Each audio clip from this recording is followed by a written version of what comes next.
ஆட்பாளவர்க்கு அருளும் வண்ணமும் ஆதிமாண்பும் கேட்பான் புகில் அளவில்லை கிளக்க வேண்டா கோட்பாலனமும் வினையும் குறுகாமை எந்தை தாட்பால் வணங்கி தலை நின்று இவை கேட்கத்தக்கார்.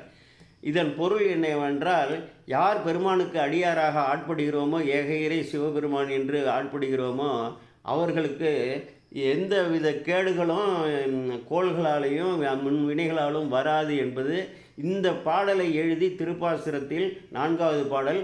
வைகை ஆற்றில் அங்கே கூன்பாண்டியன், மங்கையர்க்கரசி, குலச்சிறையார், பகை சமயத்தார், ஏனைய மக்கள்லாம் காண வைகையிலே வெள்ளத்திலே இட அது எதிர்த்து போனது வரலாறு. ஆகவே முழு நீர் அணிந்து கொள்ளுங்கள், ருத்ராக்கம் அணிந்து கொள்ளுங்கள், சிவநாமத்தை சொல்லுங்கள், சிவகதைகளை கேளுங்கள், அன்பர்களோடு சேருங்கள், சிவ அமைப்பினர்களுக்கு உதவுங்கள், சிவாலய கட்டுமான பணிக்கு என்றவாறு உதவுங்கள். எந்த கிரகத்தை பற்றியும் நீங்கள் அஞ்ச வேண்டாம், எவையும் உங்களை அணுக முடியாது, ஆசி கூறி விலகுவர் என்று கூறி விடைபெறுகிறேன். வணக்கம்.